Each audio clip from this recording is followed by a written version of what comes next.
Okay, so the Defector. This is one of the most um, introspective episodes they ever did in The Next Generation, which is saying a lot because Picard is famous for navel gazing. But this isn't Picard doing it. This is the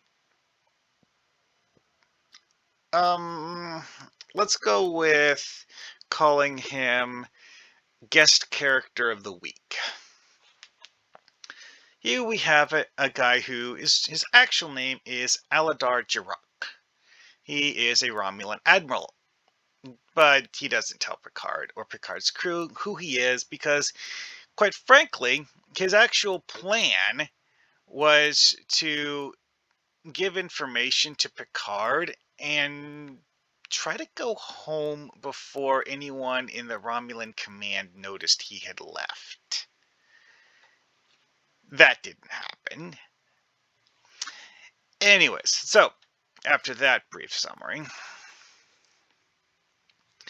what would you do with this in a TTRPG? Yee, boy, oy. This episode has a lot to unpack.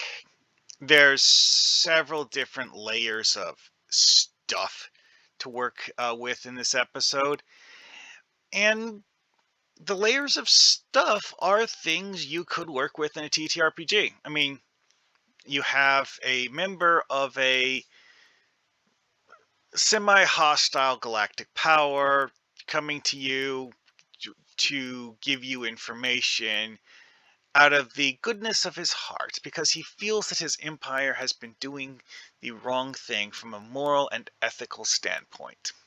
Well, if you're doing this as a TTRPG, you don't need to make it a Romulan doing that. Obviously, Aladar Jirok was a Romulan. However, if you're using the plot elements of this, you don't need to combine them the same way they were combined in the episode. You're borrowing the elements from. So, let's move on. First up is the fact that Aladar Jirok used this tiny little shuttlecraft-sized scout ship as his method of transportation.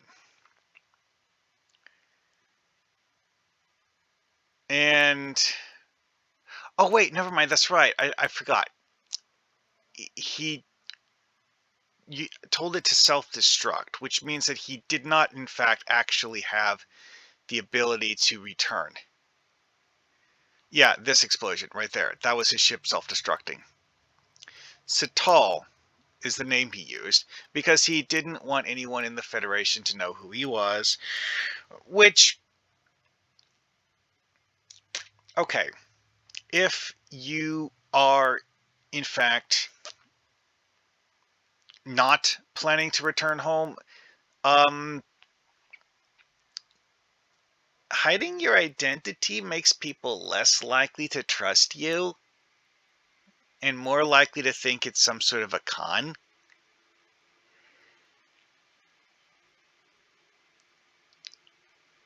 Anyway, the other part of this, though, is the fact that the people in the Romulan Star Empire did, in fact, notice that he was gone and come looking for him. So that's actually where the bulk of the plot comes in. Is that one, Picard and his crew, before they are going to trust Sital, demand that he give them information they can't have the ability to verify. So he does, and they find out the information is wrong. See, Sital had information on hand that the Romulan government had been secretly building monitoring outposts deep within the neutral zone where Romulan military personnel were not allowed to be building such things. Well, these outposts could allegedly monitor Federation activity on the Federation side of the neutral zone, which is, of course, a direct violation and a pretty massive one of the Treaty of Algeron. We eventually find out that Satal / Aladar Jirak was lied to, which is where things get really, really interesting. Because, as it turns out, all of that information that Jirak gave to Picard was, at best, spurious. Because, like, it's not that all of it was fake.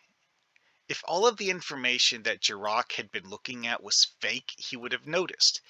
It's that the important, juicy details were the fake parts. And also another thing is that when they scan the planet, they at first see signs that maybe possibly there actually is a base there. But when they take a closer look, they realize it isn't a base. It's, well, something else, which is interesting. Also, when Picard finds out that Sital is in fact Aladar Jirak, they start discussing Aladar Jirak's personal history. Well, see, the Norcan outposts were, it wasn't actually well explained in the episode. Something that, if you were doing this in a TTRPG, I would probably better explain than they did in the episode, because presumably for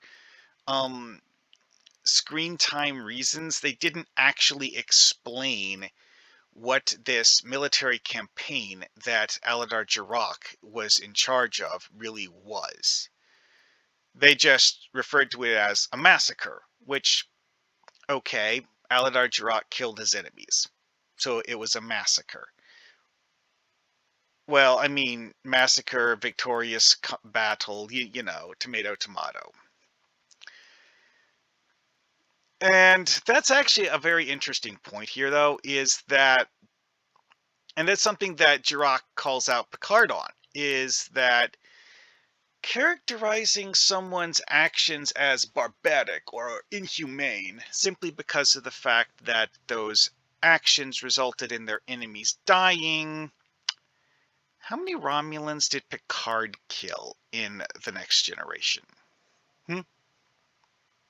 How many did did Picard's actions directly result in the deaths of in The Next Generation? Quite a few. Picard, of course, would tell you it's like, well, I didn't want to, but I had to do it. Yeah, well, that's the same logic that Jirak hands to Picard. Is that, oh, well, see, yes, it is unfortunate that the people at the Norcan outpost died. However, you know, it was war, and they were the enemies, so they died. Sucks, but that's war.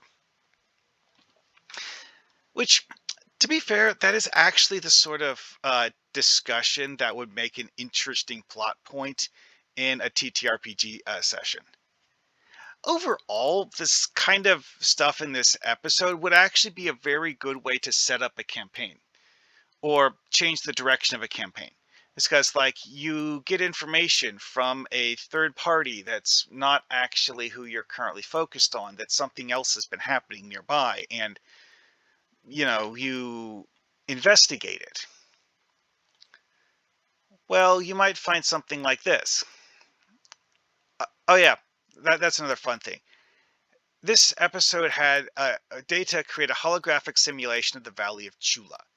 The Valley of Chula is a location on Romulus that is apparently not a heavily populated area, because this is what it looks like, and there is no sign of any buildings or people at all.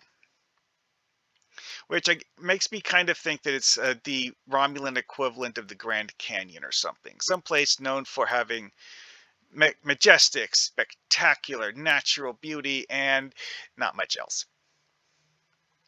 Also interesting to note here is that it shows in the sky 2 moons that are very bland looking, kind of like featureless orbs almost, as if the prop department didn't have a specific reason to make them look like anything in particular. It is neat that I think this is the remastered version, but they have like this body of water here with a reflection of the moon in it. That was a nice touch. This stuff here is a bit, I'm not sure those are the right angles. Whatever. Actually, you know what? The tint of this reflected light here feels like it's sunlight and not moonlight. But it doesn't make sense given how low the sun is behind the horizon. Anyway, though, that is, of course, something that you would probably not go into that level of detail. Anyway, Nirvana. The important part was that... Actually, wait. Oh, yeah. Nirvana is a location that the Enterprise went to verify the information that Jirok gave them. Well, the information turned out to be wrong. And then a group of Romulan ships showed up to attack the Enterprise, which resulted in one of the most plot-convenient things to have ever happened in any Star Trek ever. A bunch of Klingon ships decloak because the Enterprise needs backup, even though at no point in the episode does anyone give any indication that there are any Klingons in the area whatsoever. What? How? Anyway, if you are the GM and your players have gotten into a situation where they could get completely annihilated by, say, having a single ship go up against an enemy fleet, this does feel like a GM being like, okay, yes, I know you did something bad, but I'm going to have some NPCs save your butts. Seriously.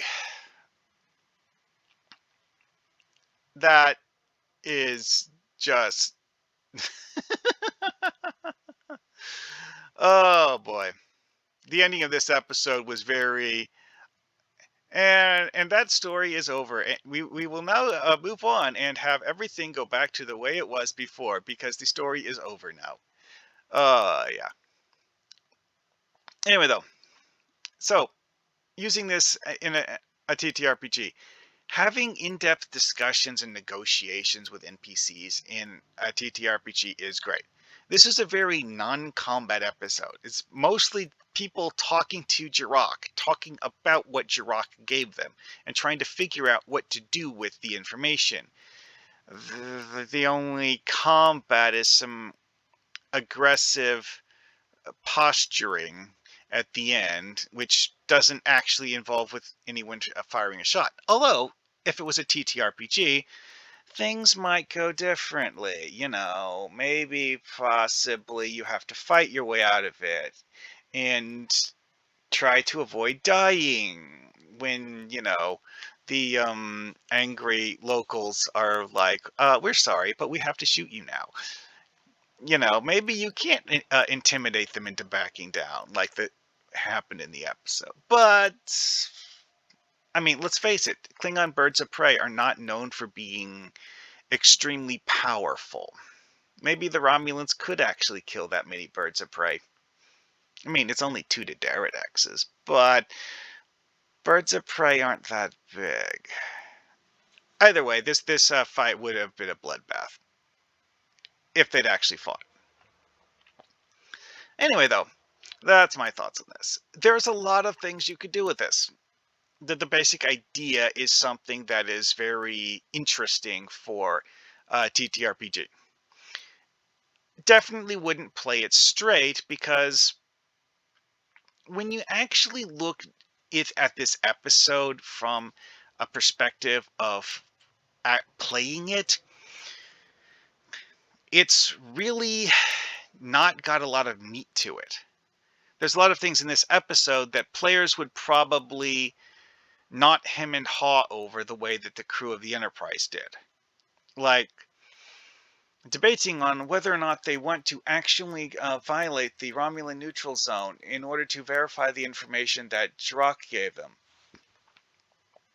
A lot of players would be like, oh, it's time to violate the Romulan neutral zone. Okay, cool. Let's do it.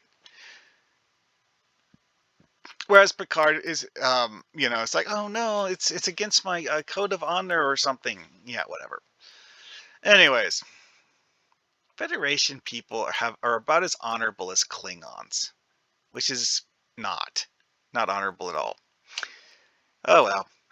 Anyway, that's enough about that. There's a lot of stuff that you could do with this. There really is. But there's also a lot of stuff that you could have go horribly wrong. Hilariously horribly wrong. So that's something to consider carefully. It's like the way this ended is something where players might end up getting into a firefight that they can't win. That's something that players have been known to do in the past. And that's something to be cautious of if you're the game master. Are you going to set up a fight just to see if your players are stupid enough to walk into it? Maybe don't. But anyway, that's about as far as I feel the need to go on this one. So many things to do, but not a lot that you specifically need to do. Most of the things with this episode are things that might be useful as a plot point or might not. But this isn't an episode that would actually, in my opinion, make a good TTRPG module if taken whole. Using it as a setup for something else, great idea. But it's iffy if you really want to try to do the whole thing.